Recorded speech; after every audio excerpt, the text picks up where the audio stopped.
En manchette aujourd'hui, palmarès peu reluisant pour des villes de la région et lancement de capsules pour sensibiliser à la consommation de drogue. Voici vos nouvelles TVA.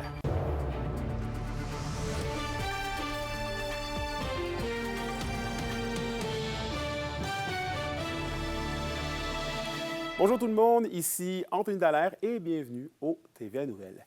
On débute le bulletin avec une bien mauvaise mention puisque la ville de Rouyn-Noranda figure parmi les 7 villes ayant dépassé plus de 100 fois l'autorisation de rejet d'eau usée du ministère de l'Environnement.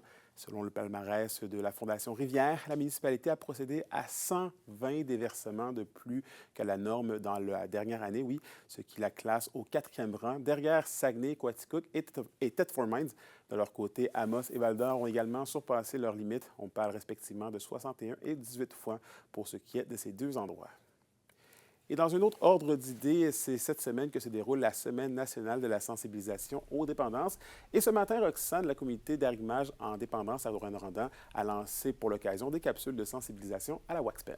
Oui, Anthony, des vidéos destinées aux jeunes où on y voit les dangers associés à ces vapoteuses qui contiennent de la marijuana. Dans les dernières années, une hausse marquée de l'utilisation de Waxpen a été constatée. Son accès facile par Internet, l'usage est discret et les risques liés à la consommation sont encore méconnus.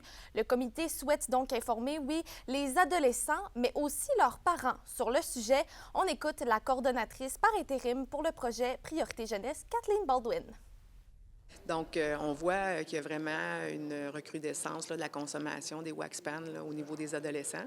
Puis, on voit également les conséquences là, que ça peut avoir là, sur pour ces jeunes-là. Donc, pour nous, de créer des outils qui visent à sensibiliser à cette utilisation-là, d'informer les parents, les intervenants, c'était un des objectifs. Là.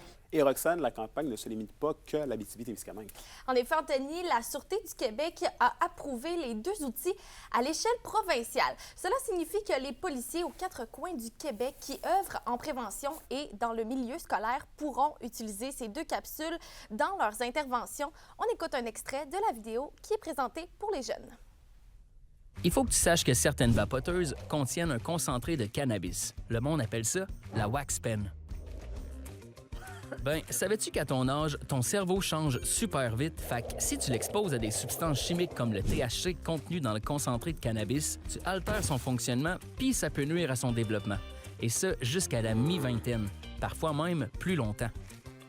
En plus, ta Waxpen peut contenir jusqu'à 99 % de THC et que la présence de contaminants tels que des pesticides ont été observés.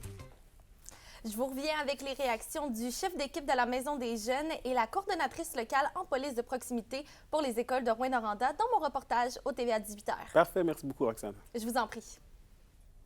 La question du jour TVA, une présentation de Mobilier Bélan qui vous offre depuis plus de 50 ans un service de qualité et un grand choix de matelas, mobilier, électro au prix compétitif que vous recherchez. Et à la question du jour, on vous demande sans criminaliser ou pénaliser les individus, oui, est-ce que plus d'accompagnement devrait être offert aux consommateurs de drogue douce ou de drogue forte? Pour voter et commenter, rendez-vous au tvaabitibi.ca. Et vous l'avez sûrement vécu hier, une importante panne a affecté les services Internet et télé de Vidéotron dans la région, le tout qui a débuté aux alentours de 15 heures avant de se régler tard en soirée. C'est un câble de fibre optique dans la réserve faunique La Vérandrie qui a été sectionné accidentellement par la machinerie qui serait à l'origine des difficultés. L'entreprise explique que la réparation a été longue et complexe puisque plusieurs centaines de fibres optiques ont dû être fusionnées. Et parlons mine maintenant, puisque l'entreprise Dumont Nickel confirme l'ampleur économique de son projet minier près d'Amos. Une étude indépendante révèle que la future mine pourrait générer près de 2 milliards de dollars d'investissement au Québec, dont 1,2 milliard dès 2026, avec le début de la construction. Au plus fort du chantier, jusqu'à 1200 travailleurs seront nécessaires. À long terme, l'entreprise deviendrait l'une des plus grandes productrices de nickel. Pour l'Abitibi-Témiscamingue, on parle de plus de 700 millions de dollars de retombées et près de 6 000 emplois soutenus pendant plusieurs décennies. Entreprendre, oui, mais pas au détriment de la santé. C'est dans ce contexte que Louis-Félix Binette de l'entreprise Main a eu l'idée de lancer le projet Parapluie. Le défi est d'offrir aux entrepreneurs québécois les mêmes avantages que les employés des grandes entreprises, avec notamment un accès aux services de santé mentale ou encore de télémédecine. Au-delà de l'aspect psychologique, il y a également tout un volet économique à prendre en considération.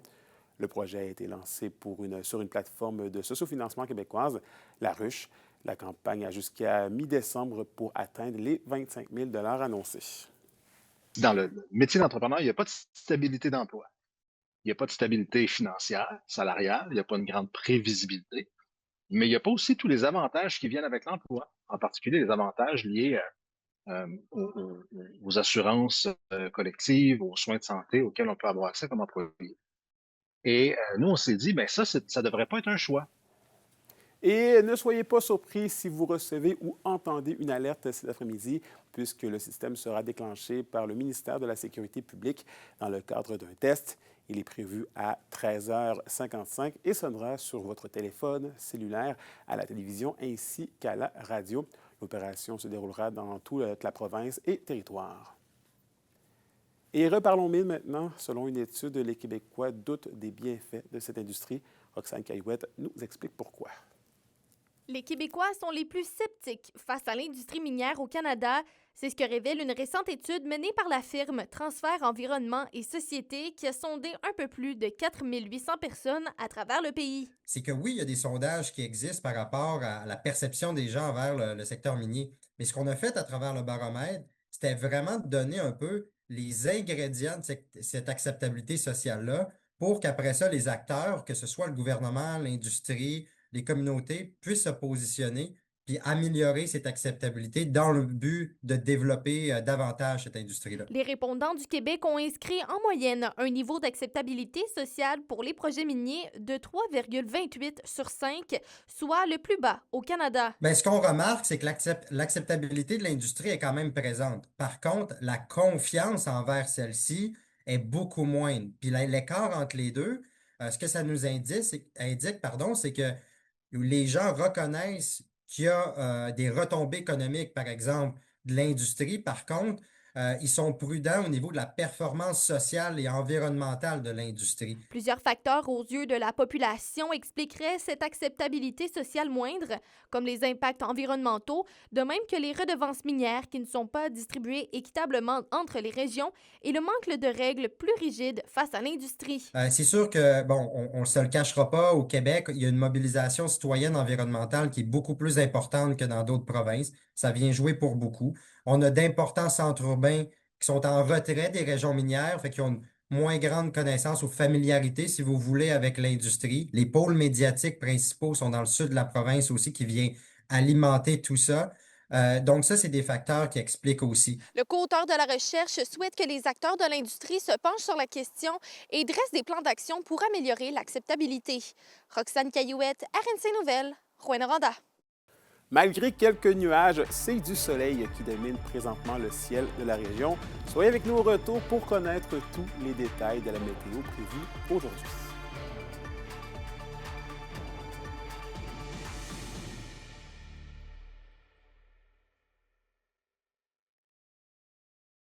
La bonne nouvelle économique TVA, une présentation des SADC de l'Abitibi-Témiscamingue et du nord du Québec. Le 30 octobre dernier, Faune en Or a acquis ses bureaux ainsi que l'éco-camping de Chibougamau. Ce projet a été rendu possible grâce au soutien financier de la Société du Plan Nord et de l'administration régionale Bay-James. En devenant propriétaire, l'organisme en environnement assure ses opérations sur le territoire des Yoichi Bay-James depuis 2001 et consolide plus de 14 emplois annuels en plus de créer 6 à 8 emplois saisonniers supplémentaires. Les SADC, partenaires de l'économie de la région. Et au culturel, l'humoriste Nive vient en région nous présenter son tout premier one-man show. Après avoir sillonné le Québec en première partie de Louis-José Hood, il présente maintenant son propre spectacle intitulé « Pas besoin d'ajouter la sauce ».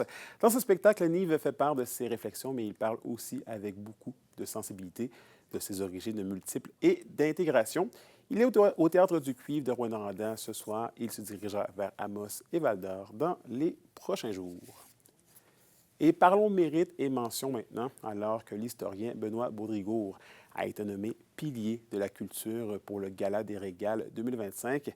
personnalité incontournable de la mémoire régionale, M. Gourde s'est distingué par son engagement indéfectible envers le patrimoine et la culture de l'Abitibi-Témiscamingue. Le prix Régal Pilier de la culture vise à reconnaître une personne ou un organisme ayant marqué de façon durable le paysage culturel de Rouyn-Noranda. Communicateur passionné et bâtisseur culturel, il a contribué de manière significative à la valorisation de notre histoire collective et est toujours actif dans la défense des enjeux patrimoniaux et environnementaux.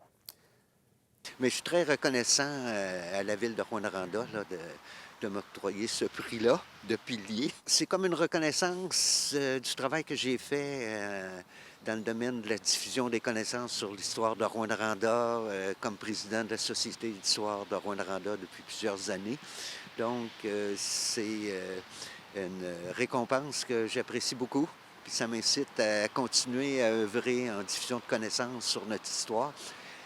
Particulièrement en cette année qui s'en vient du 100e anniversaire de fondation des villes de Noranda et de Rouyn en 1926. Et au sport maintenant, la nageuse Florence Pouliot est l'athlète de la semaine du mouvement Astrid Gaillard. Recrue cette saison, Florence s'est rapidement imposée dans les bassins collégiaux avec ses bonnes performances. Elle a récolté 2 médailles d'or et amélioré ses temps dans les 2 épreuves au courant de ses dernières compétitions. Au-delà de ces résultats impressionnants, le personnel sportif souligne également son attitude et sa maturité exemplaire. Pour une nouvelle importante à nous communiquer, contactez-nous, nouvelles au pluriel @rncmedia.ca, par téléphone au 1-866-463-4636 et notre site web tvaabitibi.ca.